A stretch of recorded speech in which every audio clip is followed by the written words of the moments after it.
તો કેમ છો મારા વાલા ખેડૂત મિત્રો, પશુપાલક મિત્રોનું આજના નવા વિડીયોની અંદર તમારું દિલભર્યું હાર્દિક સ્વાગત છે। ખેડૂત મિત્રો અને પશુપાલક મિત્રો, ચેનલ ઉપર તમે પહેલીવાર વિઝિટ કરી રહ્યા છો તો ફટાફટ ચેનલને સબસ્ક્રાઇબ કરી દેજો અને મિત્રો તમે વિડીયોને લાઇક કરવાનું ના ભૂલતા। તો મિત્રો આજના વિડીયોની અંદર વાત કરવાના છે જે ઘણા જે પશુપાલક મિત્રોના જે પ્રશ્નો છે તે આપણને જોવા મળતા હોય છે। મારા જે વહાલા મિત્રો જે કોમેન્ટોની અંદર પણ તેમના જે પ્રશ્નો હતા તેમના જે જવાબો શું તે આપવાનો છું। શું મિત્રો તમારે ગાય અથવા મિત્રો તમે ભેંસના મિત્રો ફેંટ વધારવા માગો છો તો આ વિડીયોને તમે સ્ટાર્ટિંગથી લઈ એન્ડ સુધી તમે પૂરો જોઈ લેશો તો તમે 0 રૂપિયામાં ફ્રીમાં અને તમારા જે પશુના ફેંટ મિત્રો તમે રાતોરાત તમારા પશુના જે ફેંટ છે એ મિત્રો તમે હવે ડબલ કરી દેવાના છો। આ વિડીયોને સ્ટાર્ટિંગથી લઈ એન્ડ સુધી તમે એક વાર બે વાર તમે પૂરો જોઈ લેશો તો તમે 100% તમારા જે પશુના ફેંટ છે એ મિત્રો તમે વધારી શકવાના છો। તો ચાલો મિત્રો વિડીયોની હશે તે મિત્રો આગળ વધીએ। તો જે ઘણા જે પશુપાલક મિત્રો છે તેમને જે ગાય હોય અથવા મિત્રો ભેંસ હોય તેમનું જે દૂધ છે તે મિત્રો ડેરીની અંદર તો આપતા હોય છે, તેના જે ફેંટ છે તેમના પશુના એસઆઈના પાસને ફેંટ છે તે મિત્રો એકદમ ઓછા આવતા હોય છે। તેમના જે ફેંટ 3-4 ફેંટ આવતા હોય છે ને તેનું દૂધ છે મિત્રો 30 રૂપિયા અથવા મિત્રો 35 રૂપિયા લીટર મિત્રો ડેરીની અંદર જતું રહેતું હોય છે। અને જે આપણો જે પશુપાલક મિત્ર છે એ મિત્રો આખો દિવસ તેના પશુ પાછળ મિત્રો બહુ સારી રીતે મજૂરી કરતો હોય છે, છતાં પણ તેમને જે તેનો સારો નફો છે તે આપણા જે પશુપાલક મિત્રોને નથી મળતો। તે બધા તમને જે પ્રશ્નોના જવાબ છે તે હું આજના વિડીયોની અંદર સંપૂર્ણ તમને સ્ટેપ બાય આપવાનું છું। તમે હવે મિત્રો 0 રૂપિયામાં તમારા જે પશુના ફેંટ છે તમે વધારી શકો છો।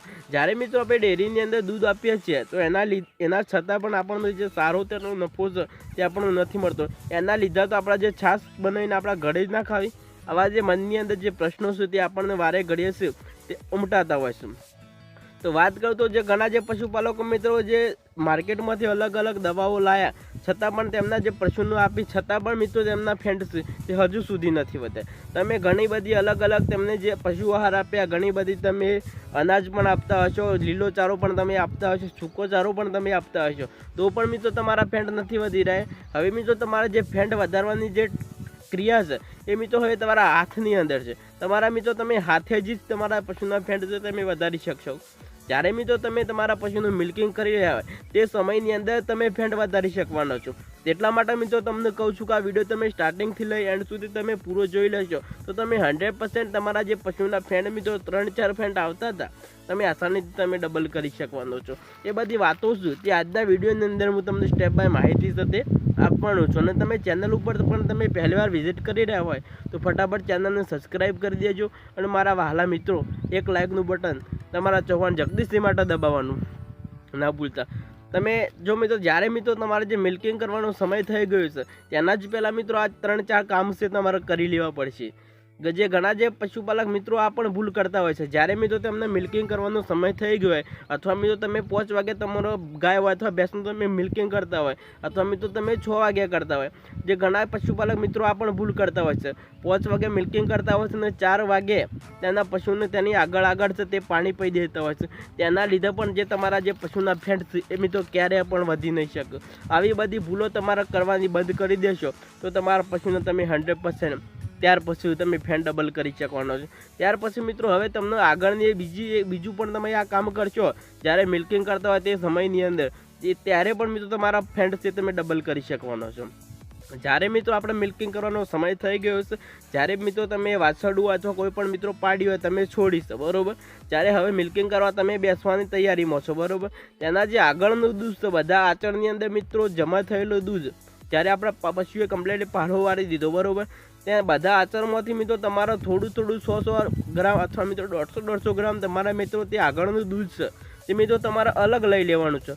કારણ કે મારા વહાલા મિત્રો તમારી પાસે કોઈ પણ મિત્રો પાડી ના હોય અથવા મિત્રો તમે ડાયરેક્ટલી જ મિત્રો તમારા જે પશુનું તમે મિલ્કિંગ કરતા હોય બરાબર, એના પહેલાં બધા આચરણમાંથી મિત્રો તમારે 150-200 ગ્રામ જેવું દૂધ છે બધા આચરણમાંથી તમારે કાઢી લેવાનું છે। કારણ કે મિત્રો જે આગળનું દૂધ છે તે દૂધ મિત્રો ફેટ વગરનું હોય છે, બધામાંથી મિત્રો તમારા 100 ગ્રામ કાઢશો તો પણ ચાલશે।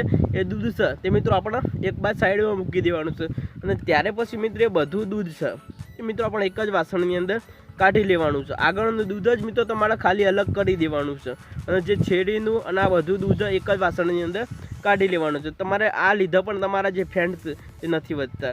તે ઘણા પશુપાલક મિત્રો આ પણ ભૂલ કરતા હોય છે. જ્યારે તેમના જે પશુનું મિત્રો મિલ્કિંગ કરવાનો સમય થઈ ગયો છે, જ્યારે તેના નાના પાડાનું છોડતા હોય છે ધવડાવવા માટે, બરાબર, તે પહેલાં પણ મિત્રો થોડું દૂધ છે તે ધવડાવતા હોય છે. જ્યારે મિત્રો તે મિલ્કિંગ કર્યા પછી ફરીથી પાછું તે પાડું અથવા કોઈ પણ નાની વાસળી હોય તે ફરીથી પાછા તેમને છે તે મિત્રો ધવડાવવા માટે છોડતા હોય છે. કારણ કે મિત્રો જે ફેન્ટવાળું દૂધ છે, જે ઓરિજિનલ ફેન્ટવાળું દૂધ છે મિત્રો તમારે જે નાના વાસરડાઓ છે તેને તમે પી દો છો.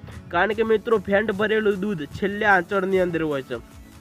કારણ કે મિત્રો જેટલું તમે દૂધ તમારા પશુને તમે પાવા માગતા હોય એટલું જ મિત્રો તમે સ્ટાર્ટિંગની અંદર તમારા જે પશુનું દૂધ છે તમે તમારે પી લેવાનું હોય. બાકીનું મિત્રો છેલ્લે વધેલું દૂધ એ બધું દૂધ છે મિત્રો એક જ વાસણની અંદર તમે કાઢી લેશો તો તેનાથી પણ મિત્રો તમારા જે પશુના ફેન્ટ છે એ તમે 100% વધારી શકો છો. આ એ બધી તમે ભૂલવાના લીધે જ તમારા આજ સુધી ફેન્ટ હતા એ નહોતા વધતા. ત્યાર પછી મિત્રો સાથે સાથે એ પણ મિત્રો તમને વાત કરું છું, ફેન્ટ વધારવા મિત્રો તમે બીજી છે એ પણ મિત્રો તમારા જે આ ટ્રાય છે તમારે કરવાની છે. જો મિત્રો તમારા પશુના ફેન્ટ વધારવા મિત્રો જે કપાસિયાની પાપડી આવે છે માર્કેટની અંદર, જ્યારે ઘણા પ્રકારની જે પાપડી આવે છે, સોયાબીનની આવતી હોય છે, મગફળીની આવતી હોય, તો મિત્રો તમારે કઈ પાપડી ખવડાવવાની છે? મિત્રો તમારા મારા વહાલા મિત્રો તમારે જે કપાસિયા પાપડી આવે છે એ તમારા પશુને આપવાની તમારે ચાલુ કરી દેવાની છે. કારણ કે મિત્રો તેની અંદર જે ફેન્ટની માત્રા જ આપણને ઘણી બધી જોવા મળતી હોય છે. તમારે હવે કપાસિયાની જે પાપડી આવે તે તમારા પશુને ખવડાવવાની ચાલુ કરી દેવાની છે. ત્યાર પછી વાત કરીએ તો તમારા જે પશુનું તમારે ડીવર્મિંગ કરાવવું જરૂરી છે. એટલે કે મિત્રો જે તમારા પશુની અંદર જે પેટની અંદર જે કીડા મારવાની દવા, જ્યારે મિત્રો તમે મેડિકલ સ્ટોરમાંથી લાવશો, તમારે પેટની અંદર જે કીડા મારવાની દવા છે એ પણ તમારે લાવવાની રહેશે. એ ગોળી છે મિત્રો તમારા પશુનું સવારે ભૂખ્યા પેટ આપી દેવાની છે. જ્યારે તમારા પશુનું ડીવર્મિંગ કમ્પ્લીટલી થઈ જશે તો તમારા પશુના ફેન્ટ તમે આસાનીથી તમે વધારી શકો છો. તો ચાલો આજના વિડીયોની અંદર આટલું જ. ફરી મળીશું નવા વિડીયોમાં નવા એક સરસ ટોપિક સાથે. હજુ સુધી તમે ચેનલ ઉપર નવા હતા તો ચેનલને સબસ્ક્રાઈબ કરી દેજો અને મિત્રો વિડીયોને લાઇક કરવાનું ના ભૂલતા. તો ચાલો પહેલાં